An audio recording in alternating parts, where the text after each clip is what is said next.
Hola, ¿qué tal? Te saluda Enrique Pedrosa y te doy la bienvenida a Ineludible Podcast, un espacio dedicado a conocer más sobre nuestra existencia humana y el mundo o los mundos que nos rodean. Algunas de las incógnitas de nuestra vida tienen respuestas simples, pero otras no tanto, pues hay hechos que a la mente humana le cuesta trabajo entender. En este espacio encontrarás respuestas y herramientas que te ayudarán a comprender de forma clara y simple tu eterno presente. Y para esto estaré entrevistando a especialistas en estos temas que nos impulsen a darle un sentido más claro a nuestras vidas. Bienvenido.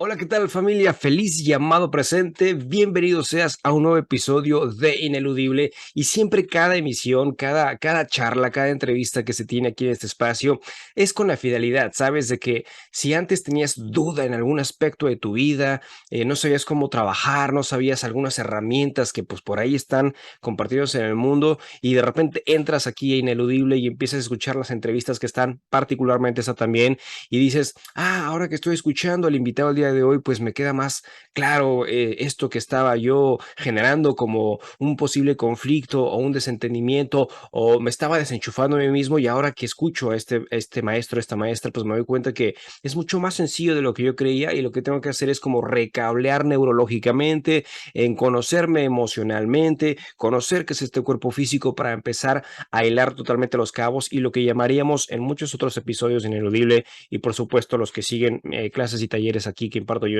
en California, unificar mente, cuerpo y espíritu. Pero eso abarca muchas posibilidades y para eso hay muchísimas herramientas, y justamente el día de hoy te quiero presentar a un maestro. Él es Daniel Navas. Te voy a hablar ligeramente de él porque él durante la charla se va a presentar y nos va a compartir pues esto por el cual lo hemos invitado al podcast, y te cuento un poquito de él. Él tiene una maestría en acupuntura bioenergética en la Universidad de Yunnan, estudió filosofía en la Universidad Católica Andrés Bello, tiene un diplomado en docencia universitaria y ha escrito varios libros que están en Amazon. De esto nos va a hablar mucho más adelante. Estos libros hablan sobre algo llamado alquimia bioenergética, que es como él denominó a la forma más moderna de interpretar la alquimia interior taoísta. Es instructor a su vez de Tai Chi Chuan, de la escuela Pachi Tanglan Chuan, y ha estudiado yoga y psicología de la Ayurveda. Y ante esto, el tema que vamos a hablar el día de hoy puede sonar un poco rimbombante el tema, pero es muy hermoso esto que estaremos tocando el día de hoy. Es hablar de fisiología bioenergética. Y bueno, pues oficialmente te presento, hermano Daniel. Muchísimas gracias. Por ahí tuvimos intentos fallidos para llevar a cabo esta entrevista, esta charla, pero bueno, ya está cuadrado todo, la tecnología está cooperando, nosotros en total disposición. Así es que bienvenido seas en el Ineludible. Daniel, ¿cómo estás? Gracias a Dios. Todo muy bien, gracias. Sí, me consta que estamos de madrugada donde tú estás. Aquí ya son las 10 de la mañana. Así que muchísimas gracias por la oportunidad. Muchísimas gracias por esta posibilidad de compartir las cosas que he aprendido, las cosas que he ido adquiriendo en el camino y que más que nada amo profundamente compartir. Muchísimas gracias por esta oportunidad. Gracias a ti, pues para la gente que lo está escuchando, Daniel es de Venezuela. Si mal no recuerdo, es la primera entrevista que tengo en alguien en Venezuela, porque han habido hermanitos, hermanitas que han pasado venezolanos, pero es la primera vez que coincide una entrevista en vivo con alguien venezolano en Venezuela, así es que pues me da muchísimo gusto esto.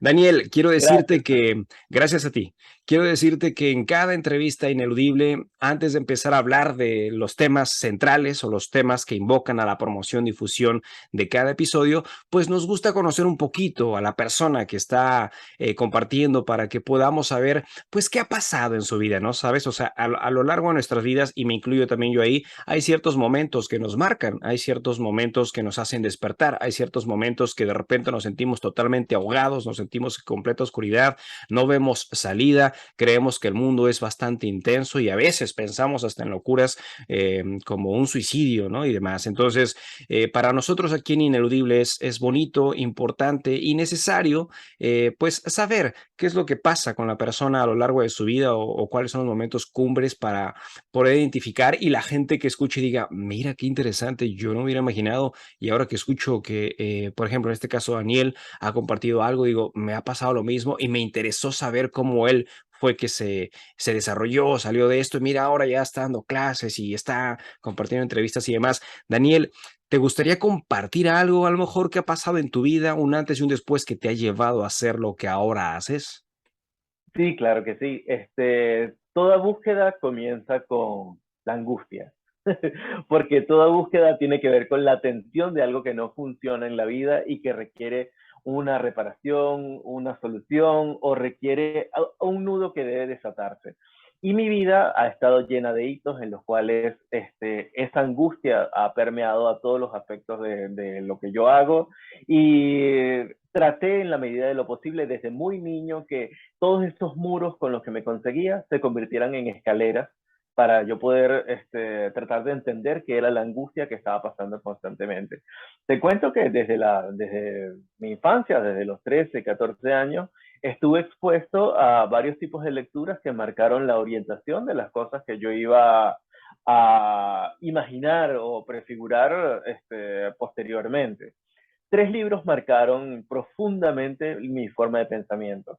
Uno de ellos, el más importante, te lo tengo por acá, Amy, el niño de las estrellas, que es un cuento para niños. Narra la posibilidad de que la humanidad pueda vivir plena y en respeto mutuo y en amor y en armonía a través de los ojos de un niño, lo cual es muy interesante porque siendo niño, habiendo leído de las experiencias de un niño que se encontraba, en el caso de ficción de este libro, con un extraterrestre de los buenos, que se encargaba de enseñar de manera secreta y discreta a la gente de la Tierra para ver cómo entender el amor y cómo entender la ley universal, que es precisamente esa, la ley del amor. Otro de los libros a los que me estuve expuesto fue precisamente de Richard Bach, El puente hacia el infinito, que narra justamente la historia personal de Richard Bach en la búsqueda de ese amor que él llamaba las almas gemelas. Él, en su búsqueda del alma gemela, él escribió un libro que era Juan Salvador Gaviota y escribió otro libro llamado Ilusiones.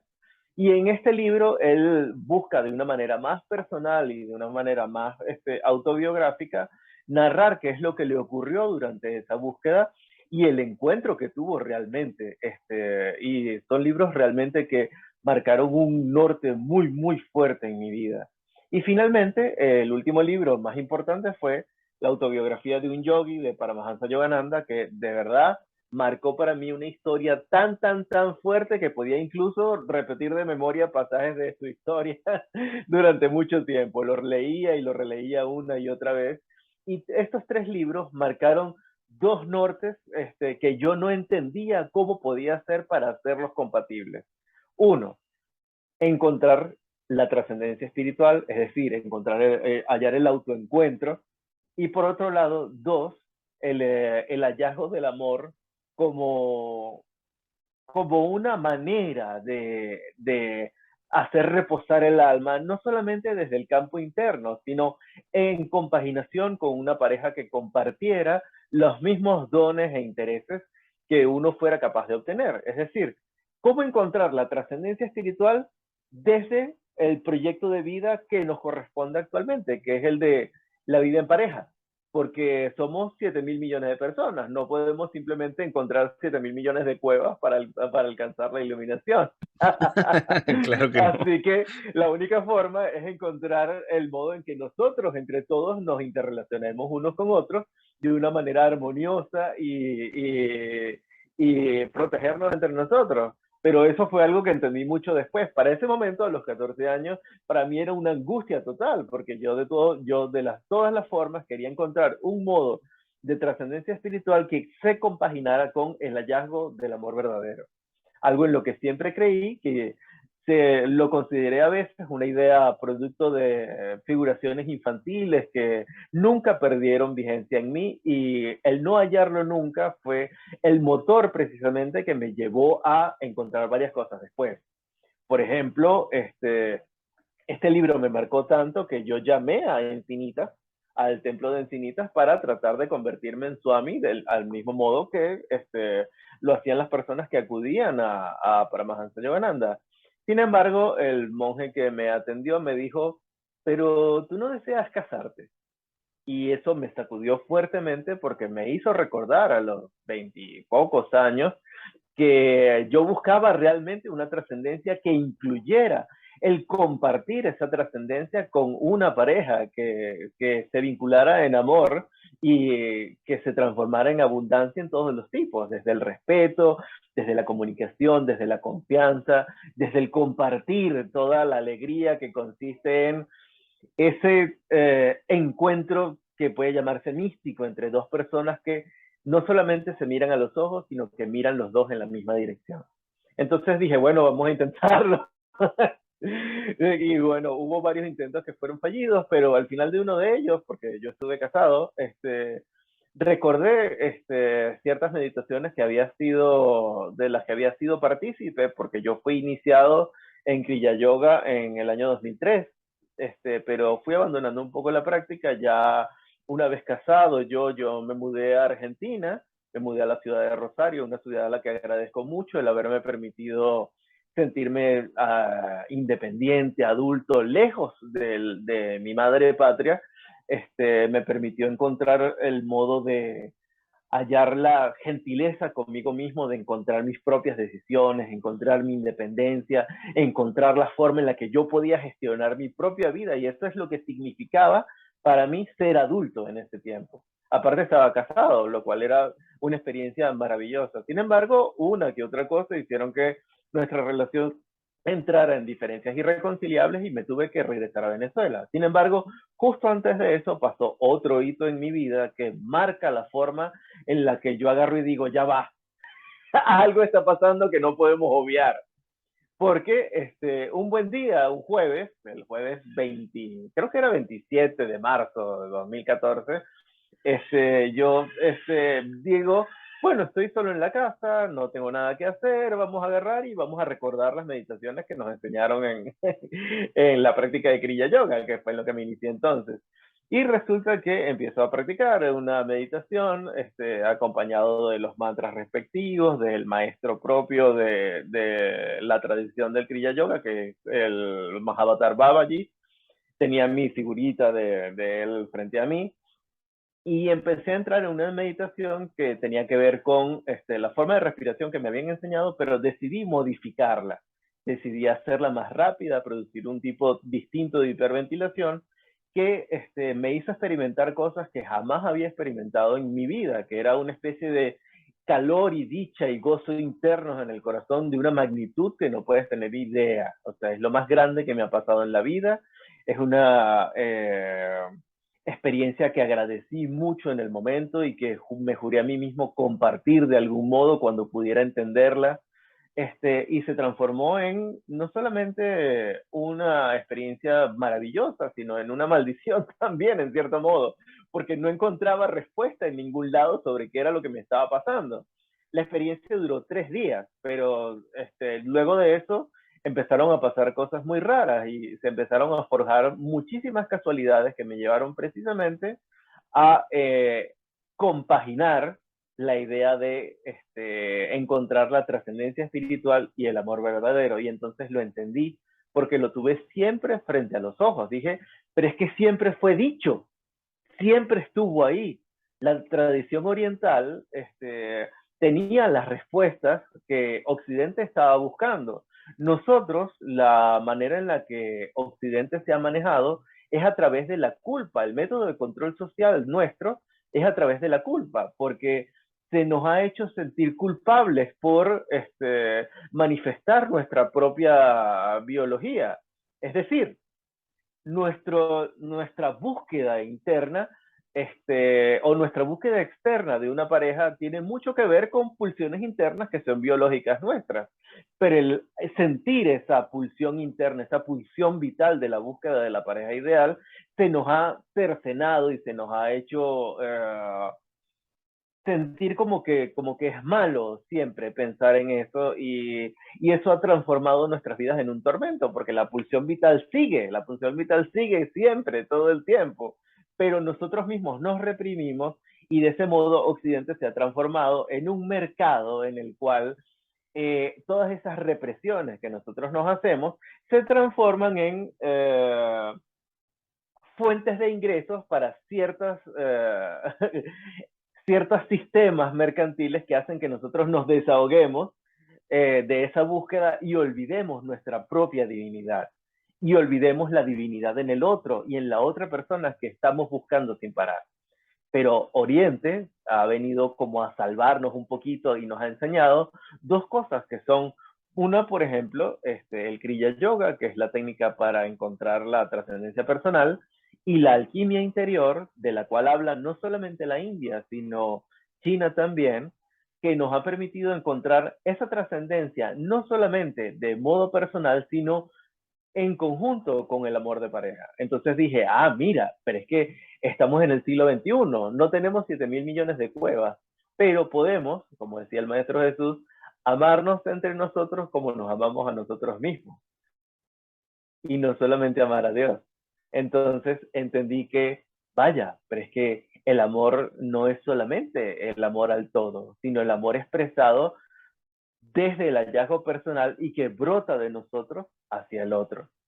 Eso fue el motor del proyecto que finalmente yo mismo bauticé como alquimia bioenergética porque empleé la palabra bioenergética para hacer una reinterpretación muy personal de toda esa angustia que había vivido durante años tratando de entender qué era lo que había obtenido y cómo manifestarlo de modo tal que se pudiera entender sin darle que quiere vendernos Hollywood acerca de la mística oriental, ni lo que hemos creído siempre, que son tonterías sin basamento científico o tonterías que no tienen nada que ver con nuestra cotidianidad, porque la búsqueda de la trascendencia en uno y con el otro siempre tiene que ver con lo cotidiano. Lo más ordinario puede ser maravilloso si nos damos la oportunidad. Y bueno, esa es la forma en la que llegué a las ideas que ahora quiero compartir.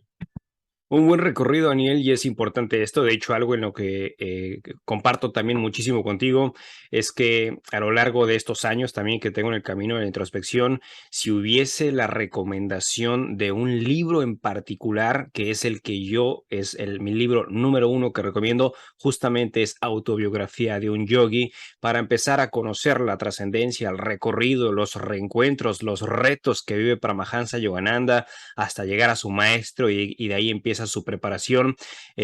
Para los que están interesados y tienen curiosidad en este tipo de lecturas, pues Autobiografía de un Yogi es un paso a paso, digamos, es un primer ABC de lo que es el reencuentro, el llamado y cómo uno va recorriendo, pero no más es el ABC, sino ahora es la transformación completa y absoluta de un ser que pues creía, sentía, vivía una comunión y conforme va siguiendo su intuición, van llegando estas señales, se va transformando hasta que, bueno, pues hoy por hoy conocemos las enseñanzas de Kriya Yoga gracias al maestro Paramahansa Yogananda. Y también concuerdo contigo, estuve varias veces también en el templo de Encinitas, no para convertirme, sino más bien para poder profesar, para poder practicar, y algo en particular del templo de Encinitas, para quien tenga la oportunidad de ir en Los Ángeles a este templo, es el llegar a ese lugar y sentir la vibra, sentir la calma, sentir la paz, estar en los jardines meditando, donde también estuvo el maestro Paramahansa Yogananda en meditación. Es en sí mismo ese lugar es maravilloso, así es que quien decida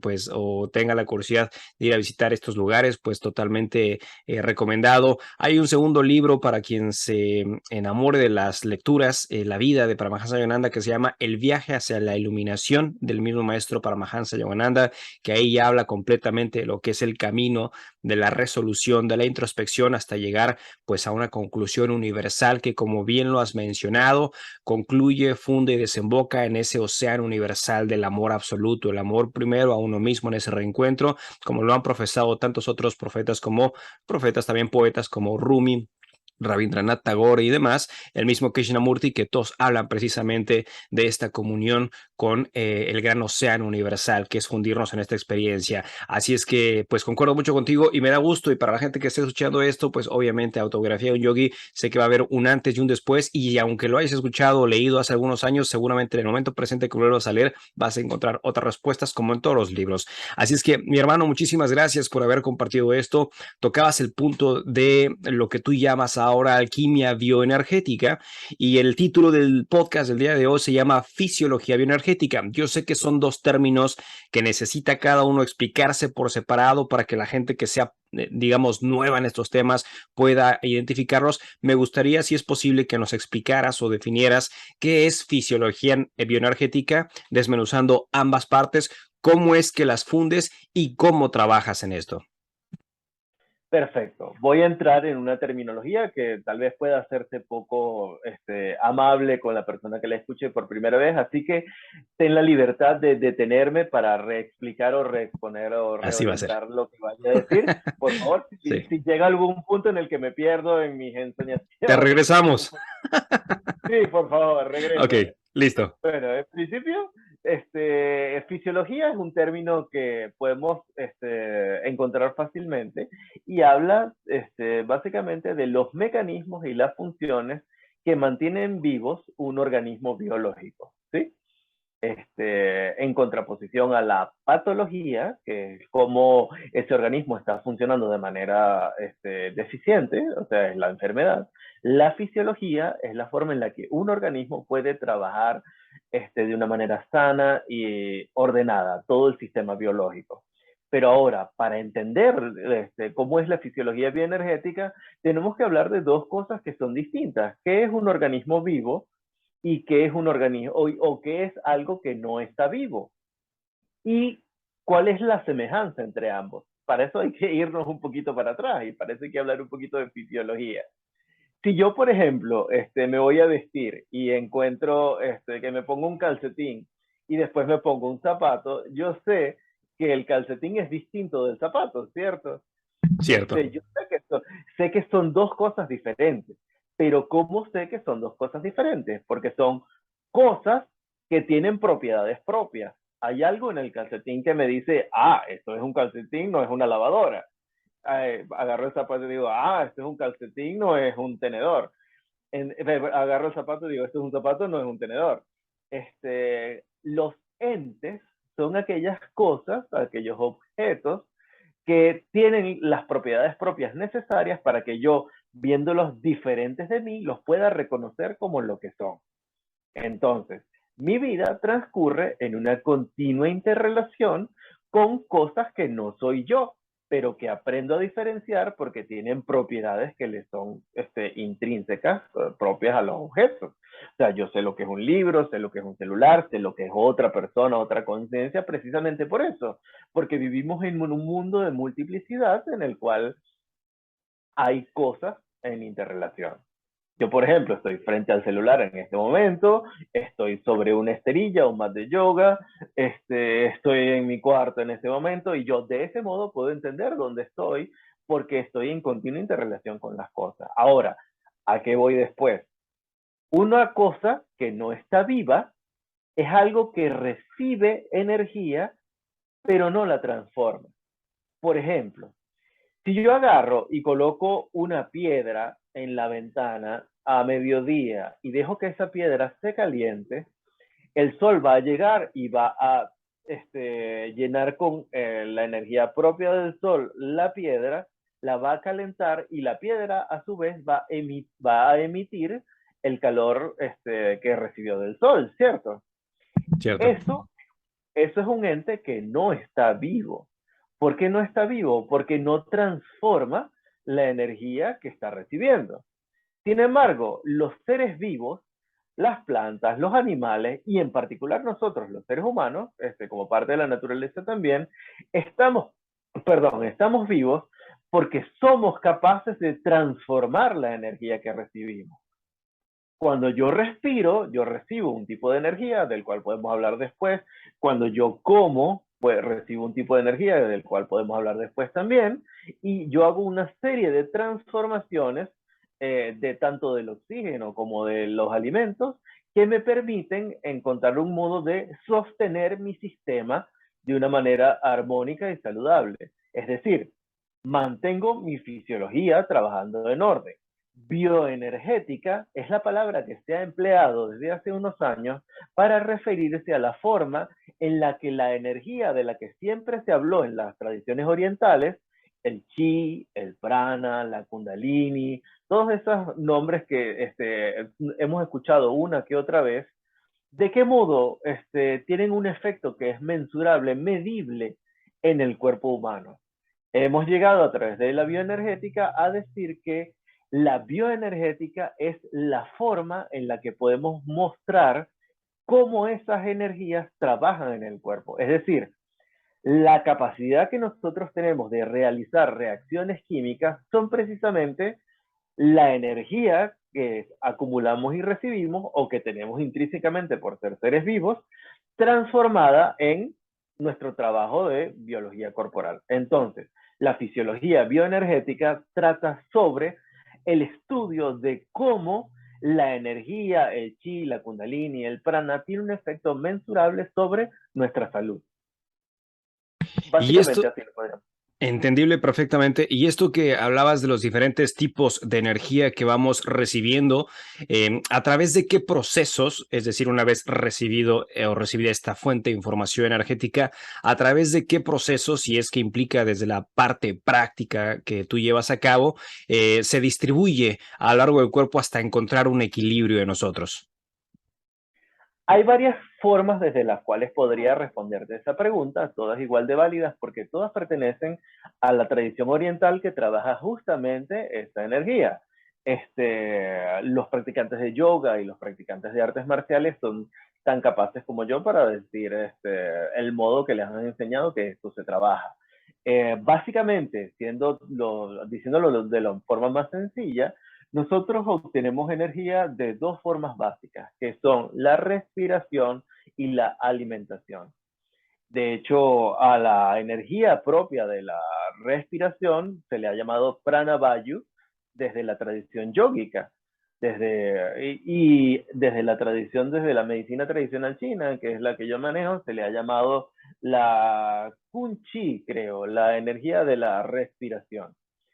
Cuando nosotros respiramos, nosotros obtenemos de ese aire, creo que un 13% de ese aire es oxígeno, si mal no recuerdo, que entra a través de una capa muy delgada que permea para entrar en nuestro sistema a través de los alvéolos, que son los elementos receptores de los pulmones, que son los que absorben el oxígeno. Sin embargo, eso no se queda allí. Cuando nosotros nos alimentamos, nosotros obtenemos ciertas sustancias que son vitales para la construcción física de nuestro cuerpo. Es decir, recibimos carbohidratos, recibimos proteínas, recibimos montones de elementos que son para nosotros muy importantes. Pero en este sentido, desde la medicina tradicional china, que es desde la perspectiva que te lo quiero mostrar, cuando la glucosa es metabolizada por el cuerpo, es decir, cuando ocurre una transformación energética, esa glucosa sube hasta los alvéolos y es oxidada por el oxígeno del aire, con lo cual se obtienen tres sustancias principales. Una de ellas es el anhídrido carbónico, que es lo que exhalamos cuando finalmente ese proceso respiratorio termina.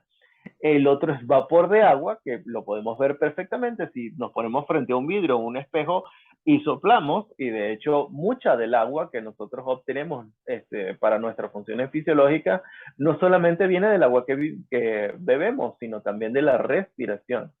Y finalmente, el tercer elemento es energía, que es básicamente lo que nosotros empleamos gracias a la forma en que nos lo explica la medicina tradicional china.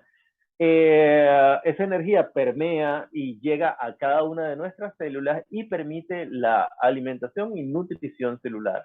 Ahora, eso ocurre mediante procesos que pueden explicarse perfectamente desde la medicina occidental, pero también pueden complementarse a través de la medicina tradicional china, transformándola en una medicina integrativa. Es decir, una terapia que sea capaz de vincular dos visiones que parecen distintas, pero que están explicando con dos lenguajes diferentes lo mismo. Entonces, esa energía de la que estoy hablando, producto de vincular lo respirado y lo consumido a través de los alimentos, se transforma en la energía nutricia que llega a cada célula y permite que nuestra fisiología se mantenga saludable y sana. Por lo tanto, en conclusión, la forma en la que estamos respirando y lo que comemos tienen una relación directa con nuestra salud. Y eso no es algo nuevo, sino algo que hemos escuchado muchas veces. Interesante, interesante. ¿Cuáles serían entonces en la forma práctica los métodos de implementación para que obviamente la energía que se está recibiendo a través de las medicinas ancestrales, como lo estás compartiendo específicamente a través de la medicina china, quien esté escuchando, cómo uno puede de forma práctica, empezar a trabajar con esta energía para ser mucho más consciente? Por supuesto, por un lado está alimentación, soy consciente que estoy mejorando mi proceso alimenticio y también, por supuesto, la parte de las respiraciones, pero una vez haciendo estos dos en conjunción, ¿qué otras herramientas útiles pudieras compartir de acuerdo a tu conocimiento como alquimia ya directamente bioenergética para regular todos los mecanismos de funcionamiento para tejidos dentro de nosotros, producto de la energía que está corriendo a través de esta coherencia, congruencia de la alimentación y la respiración? Bueno, para eso podemos también desarmar la palabra alquimia en sí misma. La Dale. palabra alquimia tiene dos raíces, que son al, que es el artículo propio de los árabes, para decir la o lo, y quimos, que viene del griego y tiene que ver con fusión de líquidos en general. La alquimia, tal como la conocemos, la alquimia externa, es decir, la que posteriormente se transformó en la química moderna, consiste en procesar unas sustancias para transformarla en otras sustancias. La alquimia interior es algo semejante, pero que trabaja no sustancias desde un punto de vista externo, sino todas esas energías internas que hemos adquirido para convertirlas en potenciadores de los centros energéticos más superiores, que nos lleven a estados alterados de conciencia que nos permitan una comprensión más profunda de quiénes somos, qué lugar ocupamos en el universo y de qué modo nos interconectamos a todas las cosas a través del amor, que es la ley universal que rige todo lo que existe. La Perfecto. forma práctica, Sí, sí, ajá, te escucho, te escucho. La forma práctica. la, la forma práctica que yo conseguí en mi tiempo era precisamente Kriya Yoga. Pero Kriya Yoga es una denominación moderna de algo que siempre ha existido. Kriya Yoga hace referencia a, en mi opinión personal, y según lo que leí del libro de Paramahansa Yogananda, hace referencia a otro tipo de yoga que habla el gran precursor del yoga, que es Patanjali, que es el sabio que promulga los textos sagrados de yoga, los Yoga Sutras. Patanjali habla acerca de 8 pasos a través de los cuales uno puede ir profundizando en el trabajo interno para llegar a un estado alterado de conciencia cuyo nombre en el último paso es conocido como Samadhi, que es el octavo paso. Sin embargo, estos pasos que tienen que ver no solamente con la forma ética de contener las actitudes dañinas para otros y potenciar las actitudes positivas para los demás y para uno mismo, los ejercicios físicos que mantengan la fisiología corporal en orden, además las técnicas respiratorias conscientes, la concentración, la meditación y finalmente el cierre de la conciencia frente a lo que sería la exposición de los sentidos al mundo externo. Sobre esto quiero decir algo aparte.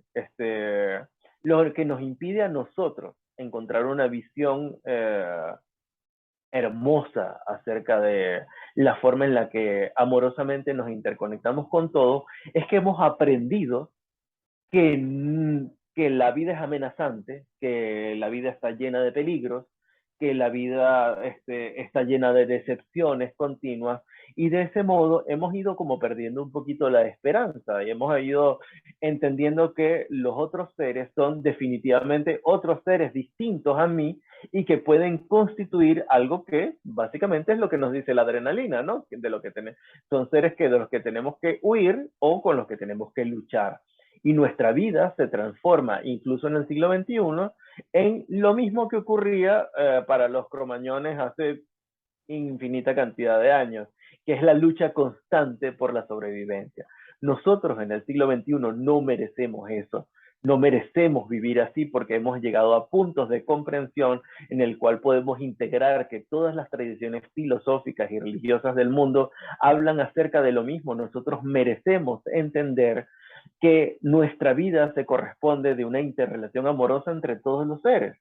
Entonces, lo que hacen los pasos de Patanjali a través del yoga, los 8 pasos que se conocen como el yoga completo, o sea, el Raja Yoga, el Raya Yoga, no son sino la forma en la que nosotros vamos introduciéndonos dentro de otros mismos para hacer caso omiso de los aprendizajes que hemos tenido y hacer caso omiso de los miedos que nos han poseído durante toda nuestra vida y vamos cerrando ese foco que nos lleva a creer que todo es una amenaza y con la meditación vamos conectándonos lentamente con nuestro propio ser superior que nos enseña algo totalmente diferente, que todos somos uno, que todos somos una expresión de la misma cosa tratando de entenderse a sí misma y encontramos la divinidad en nosotros.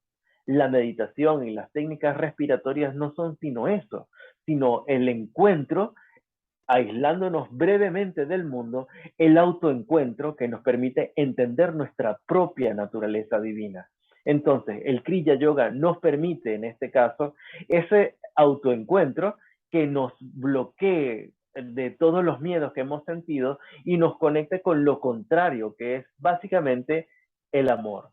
El amor nos permite de ese modo encontrar la naturaleza más intrínseca de ese saludo que hemos escuchado muchas veces de la gente que practica yoga cuando comienza una clase, cuando termina, que es simplemente llevar las manos al pecho y decir Namaste.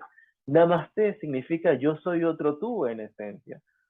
Tú eres otra expresión de la divinidad al igual que yo y mi encuentro contigo me muestra otra versión de mí. Y eso hace que no te vea como una amenaza, sino que me encuentre contigo en una interrelación amorosa y se transforma la vida en algo totalmente distinto, ya no en una lucha por la sobrevivencia, sino en una experiencia de alegría, dicha y gozo.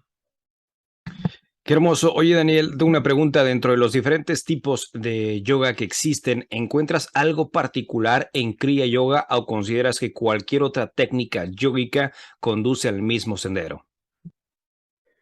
Como el yoga se ha diversificado mucho y hay muchas formas de yoga, yo sentiría que es una falta de respeto decir que un yoga es mejor que el otro.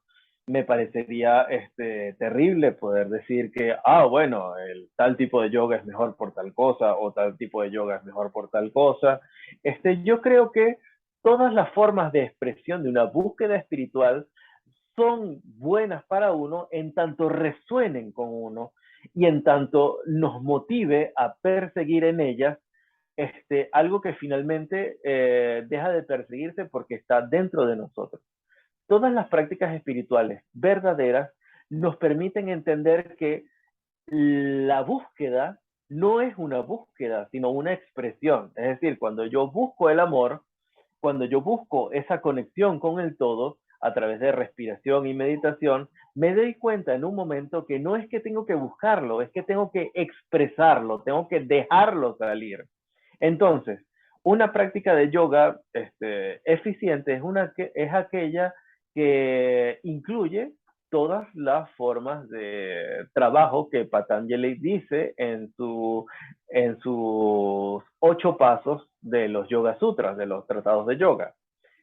No hay una práctica de yoga mejor que otra, pero Kriya Yoga es una forma distinta de nombrar Raja Yoga. Es decir, la práctica completa de yoga tiene que incluir todos los pasos que se manifiestan a través de la meditación, la concentración, el encuentro propio con el propio ser, las técnicas respiratorias y las técnicas físicas de trabajo. Es decir, de ese modo, no hay un yoga mejor que el otro, en tanto el yoga que practiques contenga todas esas formas de trabajo juntas, porque no es que se alcanza una tras otra, sino que están trabajando todas a la vez. Y Patanjali lo que hace es clasificarlas para nosotros entender cuál es el trabajo que se está haciendo. Pero se están haciendo todas a la vez. Nos estamos concentrando, estamos meditando, estamos trabajando la respiración. Entonces, no sé si hay un yoga mejor que otro, pero sí sé que Kriya Yoga es la expresión de ese trabajo completo que nos lleva finalmente a la consecución de la unión con el ser superior, que en esencia somos nosotros mismos expresando nuestra propia divinidad.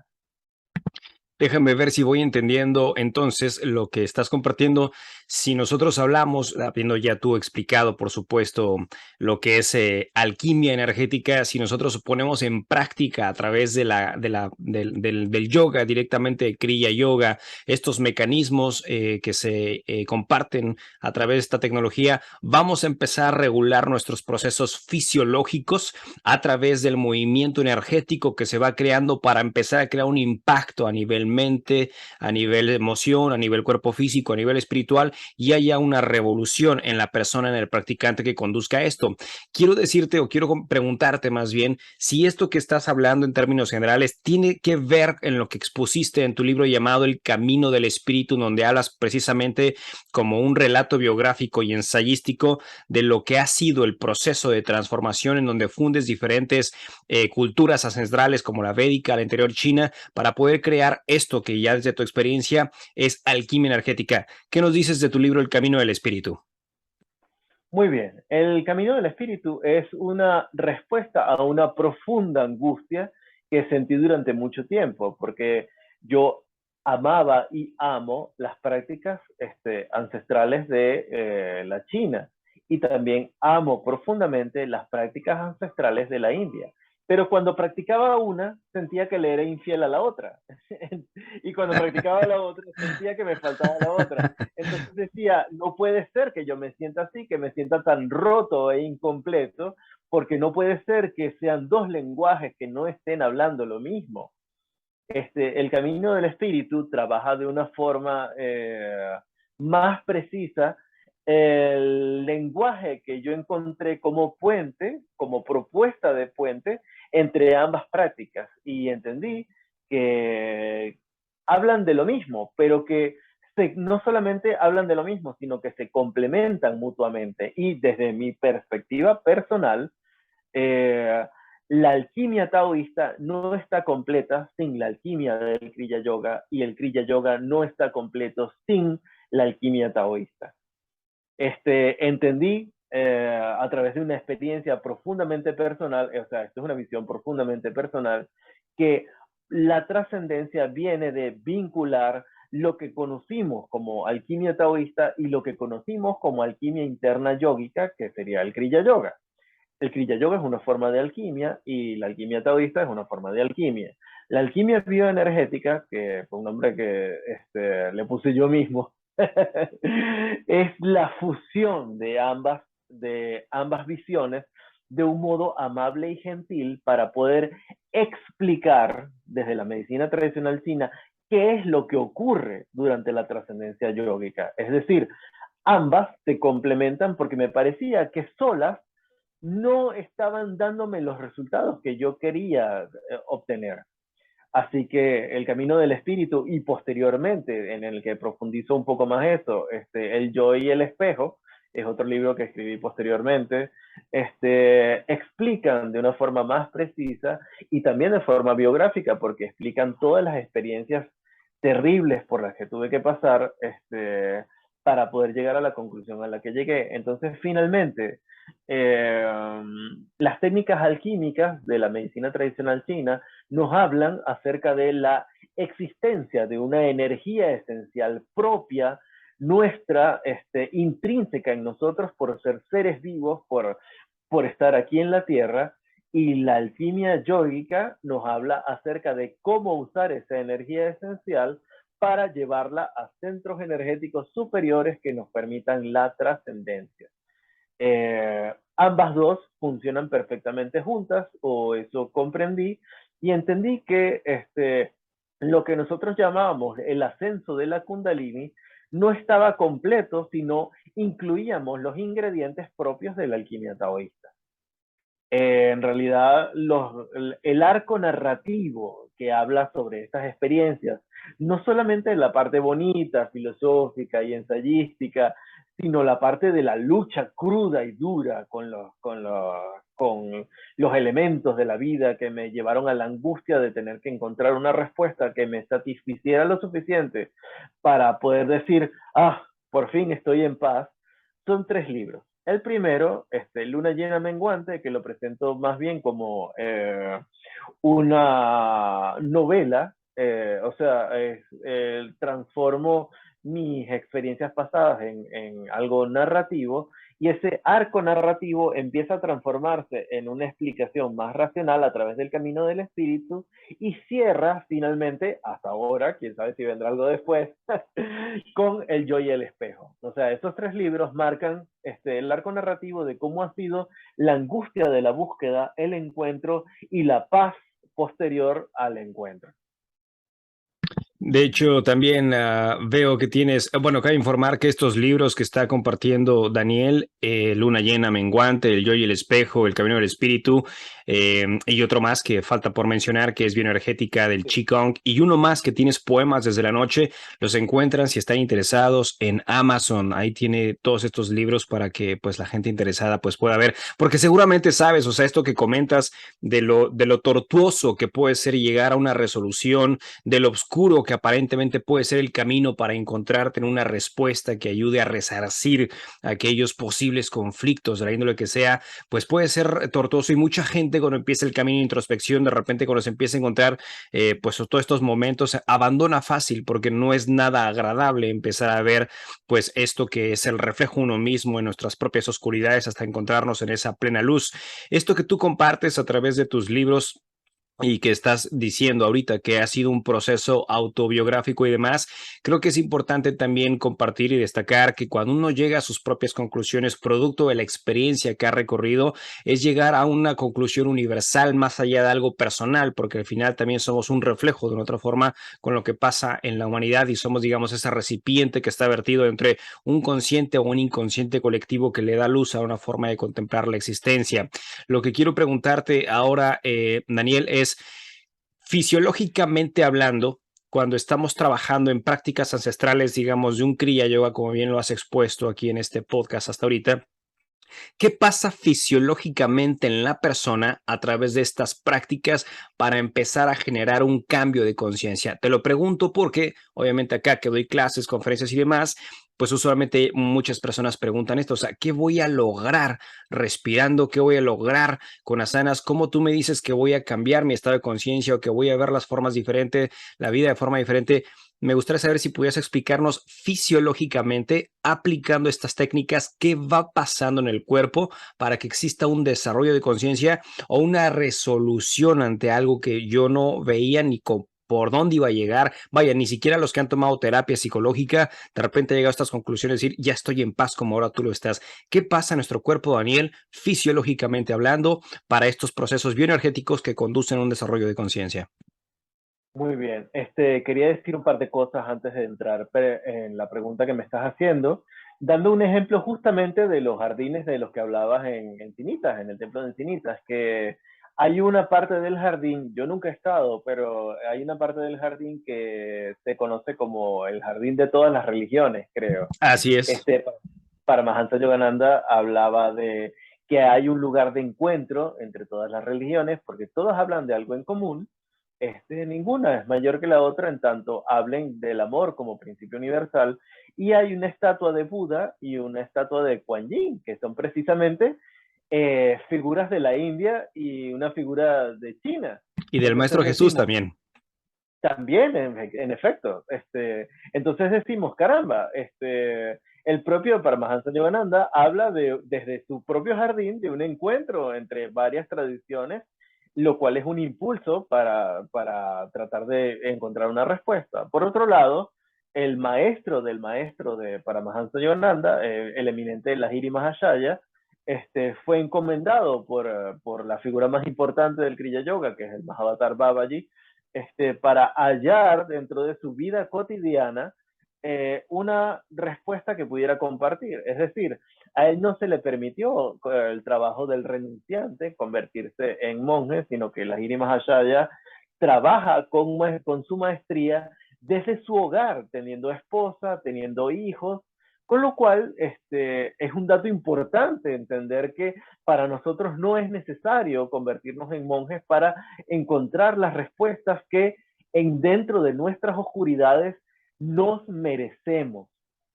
encontrar respuestas, encontrar la luz en la oscuridad de nuestra existencia es algo que merecemos como seres humanos y como expresiones de la divinidad misma. Merecemos hallar las respuestas que estamos buscando. Ahora, entrando de lleno en tu pregunta, me gustaría echar mano primero de la propia alquimia taoísta para empezar el trabajo de esos efectos fisiológicos de los que estamos hablando. Te quedaste quieto un momento, no sé si escuchó lo No, que dije. todo bien, todo bien, todo bien. Ah, maravilloso, perfecto. Muy bien. Hay un factor importante desde la alquimia taoísta, que es el trabajo de dos grandes líneas energéticas que son conocidas desde la medicina tradicional china, como son el canal voy a usar los nombres en español, el canal vasogobernador, que es un canal muy importante energético que parte desde la punta del coxis, sube por la línea media, por la espalda y llega precisamente hasta esta zona, hasta el surco nasolabial. Y el otro canal, que es el vasoconcepción, que sube desde el periné, pasa por los genitales, el abdomen, la línea media, el pecho y llega finalmente a este punto. Ambos canales están desconectados de manera natural. El canal vasogobernador posee mucha energía que tiene que ver con cierto tipo de trabajos que se hacen desde la medicina tradicional china, y el vasoconcepción, que va por delante, tiene otra naturaleza diferente. Cuando el meditador, bien sea que trabaje artes marciales o que trabaje Kriya Yoga, realiza ciertas posturas, está logrando conectar ambos canales. En principio, cuando uno trabaja los bandhas del yoga, perdón, es decir, cuando uno hace el cierre muscular o cuando uno coloca la posición de jinete en las posturas de artes marciales, uno está cerrando un puente entre el vaso gobernador y el vaso concepción en la parte inferior del cuerpo, es decir, entre el periné y el coxis. Estamos cerrando un circuito. Y cuando nosotros colocamos la lengua en el paladar arriba, en una postura, en un gesto que se llama Kechari Mudra desde la tradición yógica, estamos cerrando otro circuito que permite que los dos canales, vaso gobernador y vaso concepción, se transformen en uno solo que esté trabajando energía y esté haciendo circular energía desde el coxis hasta la cabeza y después hacia abajo. ¿Sí? La sensación producida fisiológicamente por ese trabajo conduce a algo que se llama efecto vagotónico, es decir, se regula nuestra presión arterial, se regula nuestro ritmo cardíaco, nuestra temperatura, y encontramos un estado de paz que todo el que ha practicado yoga y todo el que ha practicado artes marciales sabe reconocer. Sin embargo, hay un trabajo más que hay que hacer. Esto que te acabo de nombrar, este circuito energético que consiste en vincular ambos canales, tanto arriba como abajo, se conoce como pequeño círculo del Tao o la órbita microcósmica.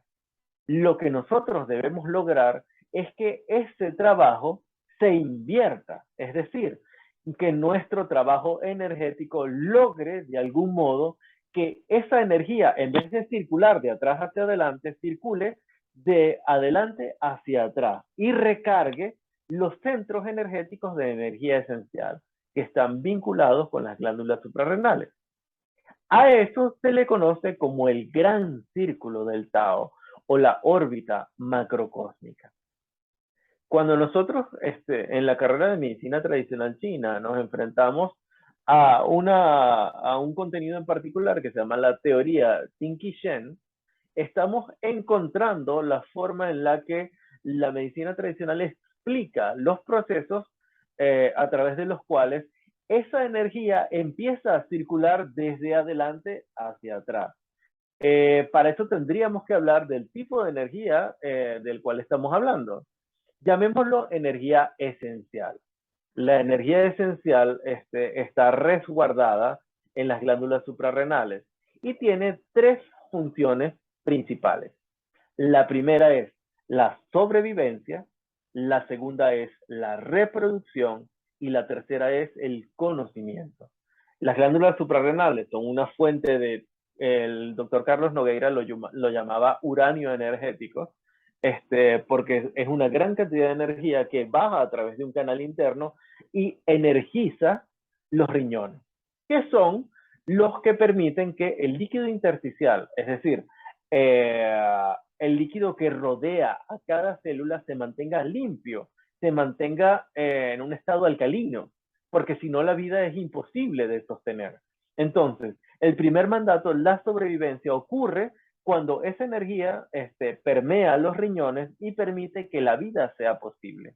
Luego, el excedente de esa energía, cuando nosotros tenemos una vida saludable, en los modos en que queramos concebir lo que es saludable, de acuerdo a la tradición que sigamos, esa energía pasa al sistema reproductor y pasa a los genitales, a todo el sistema genitourinario, porque el segundo mandato es la reproducción. Y de hecho, toda esa energía vital se expresa no solamente como supervivencia, sino que esa pulsión se expresa también como pulsión sexual, porque el ser humano como segundo mandato busca encontrar la vinculación del dos en un solo ser, es decir, el encuentro de dos seres en uno a través de la unión sexual, que es lo que nos han hecho desde Occidente entender como algo pecaminoso, incluso como palabra, acto, obra y omisión, con el perdón de las tradiciones y de las personas que tienen firmemente esto, hay unas formas más amables de no destruir ese pensamiento, sino de implementarlo para que esa pulsión sexual no sea negada porque es parte de las funciones propias de nuestra energía, sino que sea encauzada de un modo que sea sano para nosotros, sano, provechoso y espiritual también. Entonces, el segundo mandato lo conocemos entonces como la reproducción. Hemos, como seres humanos, encontrado la evolución física necesaria para que el ser humano pueda experimentar la unión sexual sin esperar un momento determinado. Como sabes, los animales en general tienen una época propicia para la reproducción que se llama el estro, o sea, el celo, la época de celo. El ser humano no tiene eso. El ser humano siempre está en una postura en la cual pueda tener descendencia. Sin embargo, hemos encontrado que la pulsión sexual nos lleva a manifestar nuestra sexualidad de una forma placentera. Muy pocos seres vivos tienen, o mejor dicho, muy pocas especies tienen realmente placer durante la unión sexual, porque es puramente una pulsión de reproducción. Pero el ser humano puede hallar el placer y hallar un amor expresado a través del segundo mandato. Finalmente, el excedente de esa energía sube hasta los centros superiores a través de la línea energética que te dije y consigue la trascendencia a través del conocimiento, que no es sino el conocimiento de sí, el conocimiento de dónde estamos, a dónde vamos, a cómo nos dirigimos y cuál es nuestro lugar en la familia de las cosas, cuál es nuestro lugar en el estado de cosas que es el mundo y cómo expresamos nuestra amor universal a todas las cosas en general. Desde el punto de vista fisiológico, cuando nosotros logramos esa respiración, nos damos cuenta que el canal vasoconcepción, que es del que te hablaba antes, contiene ciertos tipos de energía, de los cuales hablo en los libros con más calma, más tranquilidad, porque son muchos conceptos que hay que trabajar. Esa energía maneja tres centros principales. Entonces, sobrevivencia, reproducción, conocimiento. A través de las técnicas respiratorias, nosotros podemos realizar una visualización, es decir, una concentración que nos permita ver esa energía ascender a través de las técnicas respiratorias del Kriya Yoga y que esa energía magnetice la glándula pituitaria que está llena de material ferromagnético. Del mismo modo que las palomas se guían, que no sabemos cómo se guían, o en realidad sí, es justamente a través del material ferromagnético de sus glándulas pituitarias, porque les permite viajar a través de las líneas que marca el campo electromagnético de la Tierra. Eh, Cuando esa energía plenifica electromagnéticamente la pituitaria, finalmente ella envía esa información a la glándula pineal, que no es sino un pequeño saco de líquido lleno de partículas de dióxido de silicio, que es el mismo material del cual están hechos los péndulos, con lo cual los terapeutas de radiestesia logran penetrar y conocer los registros akáshicos, que son más o menos como la biblioteca de información acerca de todo lo que fue, es y será.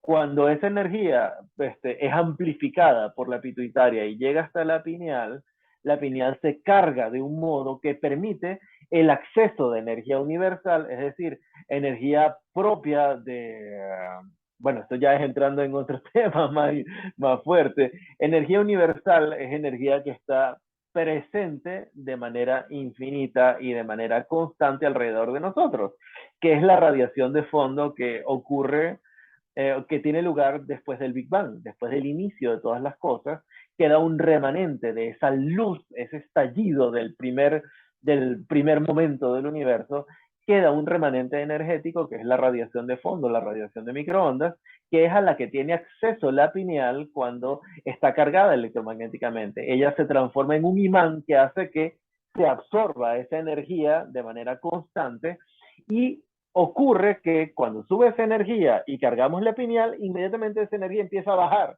por el canal posterior, el canal vasogobernador. Esa energía hace que las glándulas suprarrenales se recarguen solas, pero a la vez hace que esa energía baje hasta el corazón y produce una sensación de dicha y gozo que no tiene nombre ni explicación racional de ningún modo.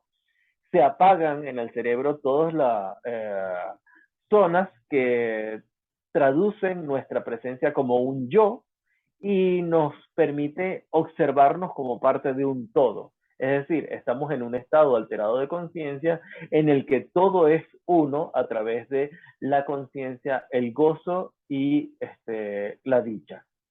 Ese estado es el que se consigue a través del trabajo continuado y persistente de las técnicas propias de las tradiciones del yoga y de la alquimia externa, la alquimia interior taoísta. De hecho, si se me permite complementar un poco o aportar lo que bien has dicho en cuanto a los mecanismos de trabajo de energía que uno puede experimentar, como bien lo ha comentado Daniel ahorita, hay algunas bibliografías importantes también que recuerdo haberlas leído también y de una otra forma también en práctica. Es hablar del maestro Mantak Chia, que por supuesto si hablamos de Tao y hablamos de energía, hablamos de él, y él comparte diferentes tipos de bibliografías o en particular sus libros en donde habla de forma separada, tanto energía, cultivar la energía femenina sexual y la energía masculina sexual, para después unificar estas ¿Sí y me poder, caíste? sí, sí, sí, sí, y después en este libro que unifica las dos es Hola, despertar la energía curativa a través del Tao. hola, Justamente hola, esto es, hola. bueno, te escucho yo a ti, ¿tú sí me escuchas y me ves? Hola, ¿me recibes? Sí, ¿Me sí, sí, sí, escuchas? sí, sí, sí. Perfecto, te fuiste un instante.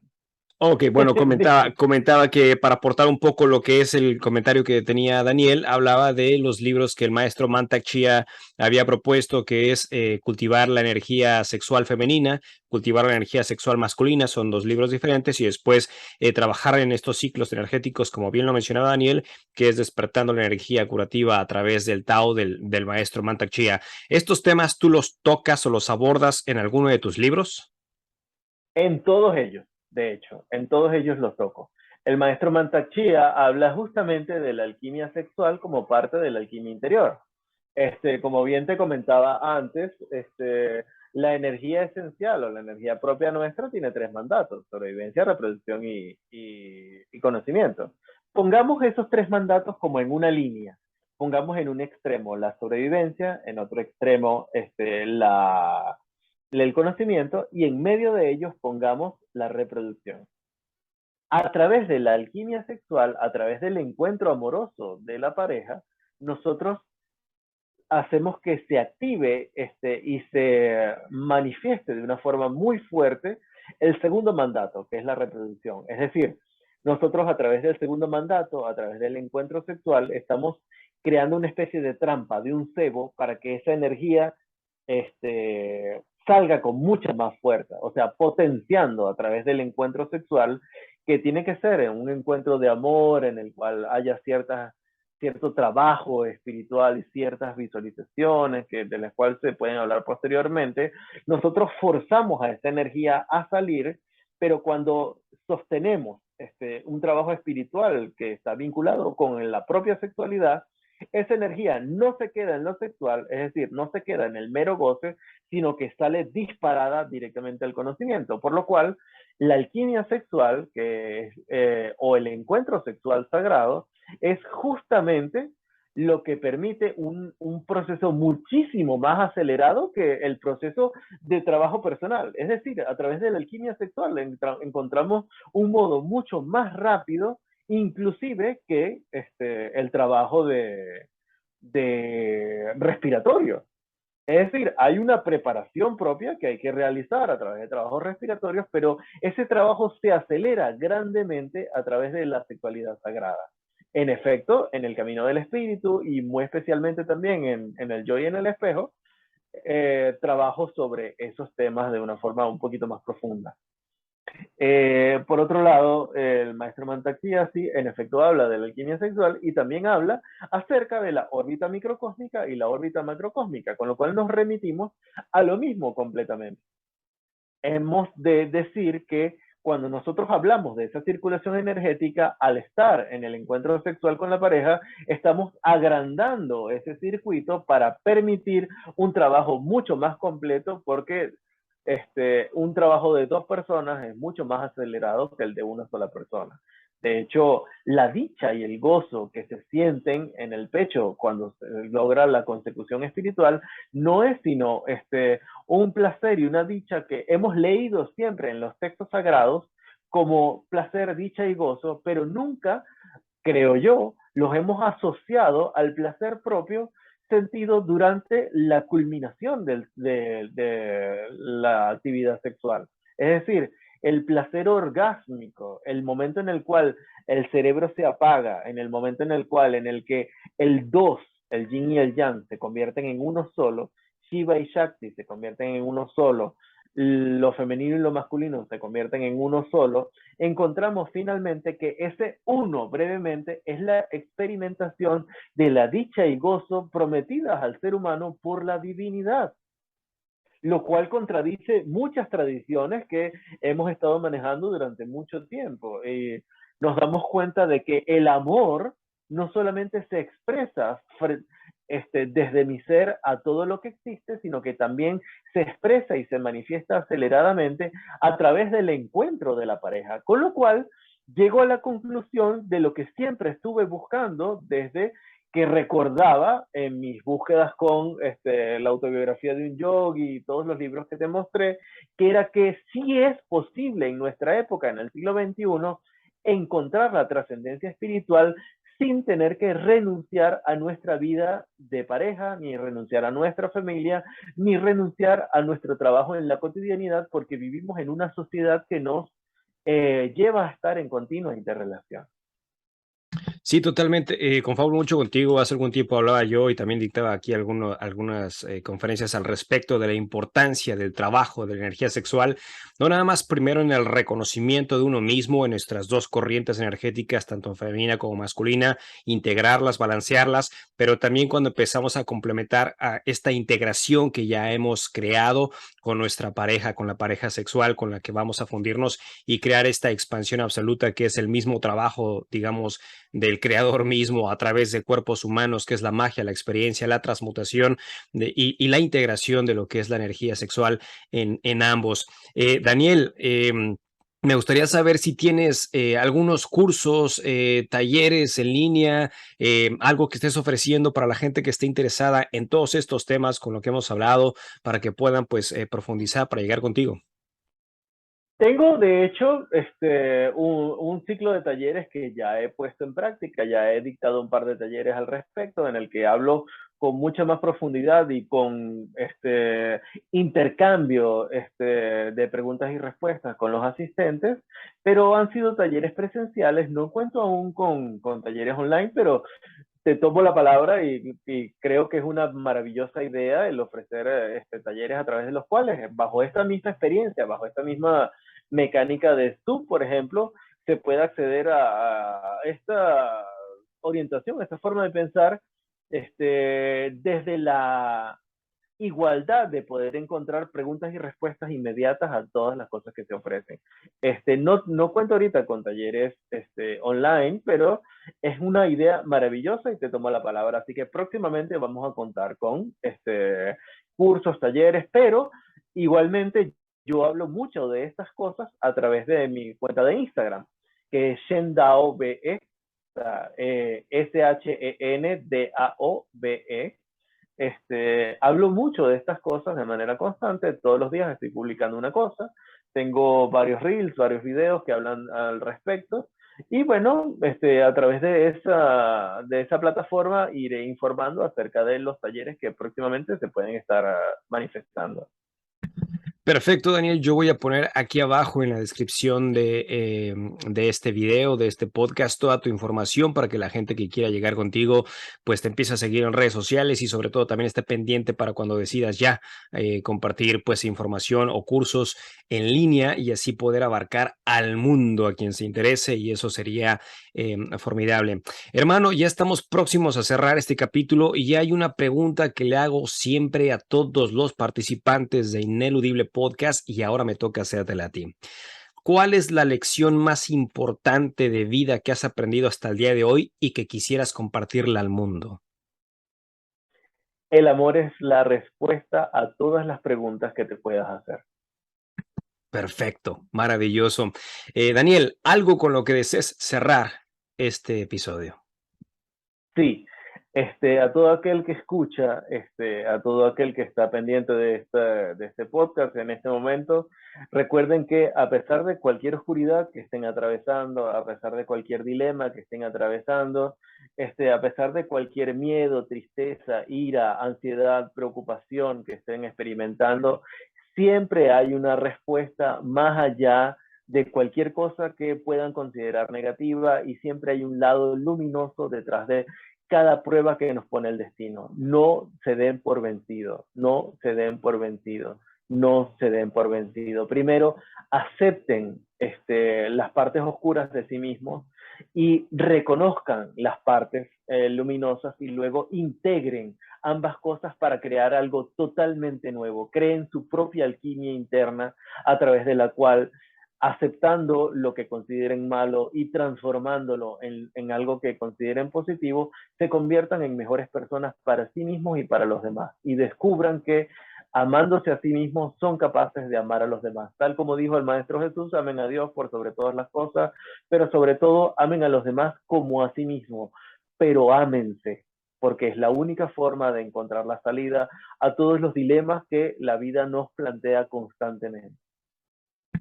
Y aportando a lo que acaba de decir Daniel, pues te invito a que veas los libros que tiene ya en Amazon, porque seguramente ahí vas a encontrar más respuestas, más resoluciones de lo que Daniel ha expuesto aquí. Y para mí algo muy importante es que siempre se hable y se comparta desde la experiencia, no desde una recitación por haber aprendido algo de memoria, sino realmente hablar desde el corazón, desde lo que el camino ha desempolvado para llegar a las propias conclusiones. Y ahí los libros de Daniel, por supuesto, te van a dar una respuesta absoluta.